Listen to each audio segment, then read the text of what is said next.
लकड़ी वाला और उसकी चतुर बीवी। कहानी। बहुत समय पहले एक छोटे से गांव में रामू लकड़ी वाला रहता था। रामू हर दिन जंगल में जाकर लकड़ी काटता और उसे गांव के लोगों को बेचता।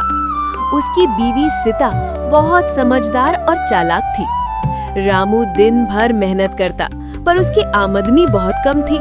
एक दिन जंगल में लकड़ी काटते समय रामू को एक बड़ी और पुरानी लकड़ी मिली। वो बहुत खुश हुआ और सोचने लगा, अगर इसे अच्छे दाम में बेच दूं तो आज का खाना भी बहुत बढ़िया बन सकेगा। जब रामू घर लौटा तो सीता ने उसे देखकर कहा, आज तुम खुश क्यों हो रामू? क्या मिला जंगल में? रामू ने कहा, देखो सीता, एक बड़ी लकड़ी मिली है, इसे बेचकर हम अच्छा खाना खा सकते हैं। सीता ने मुस्कुराते हुए कहा, अच्छा है, लेकिन हमें इसे बेचने का तरीका सोच समझकर करना चाहिए।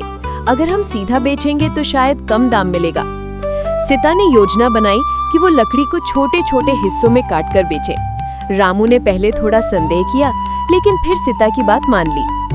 अगले दिन वो लकड़ी को छोटे हिस्सों में काटकर गांव के अलग अलग घरों में बेचने लगे।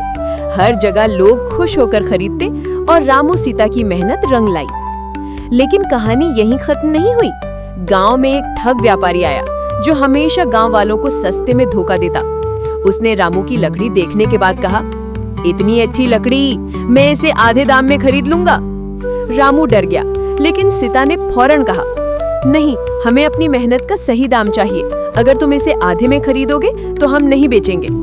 व्यापारी हंसता रहा, लेकिन सीता की हिम्मत देखकर वो थक गया और चला गया। सीता ने रामू से कहा, देखो, अगर हम धैर्य रखें और बुद्धिमानी से काम करें तो कोई हमें नीचा नहीं दिखा सकता। कुछ दिन बाद लकड़ी पूरे गांव में बुरी तरह बिक गई और रामू सीता ने खूब पैसा कमाया। उन्होंने उस बचत में रखा और अपने घर को सजाने में लगाया।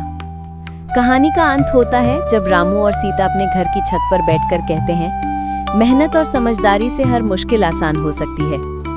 और ऐसे रामू लकड़ी वाला और उसकी चतुर बीवी सीता दोनों खुशहाल जीवन बिताने लगे।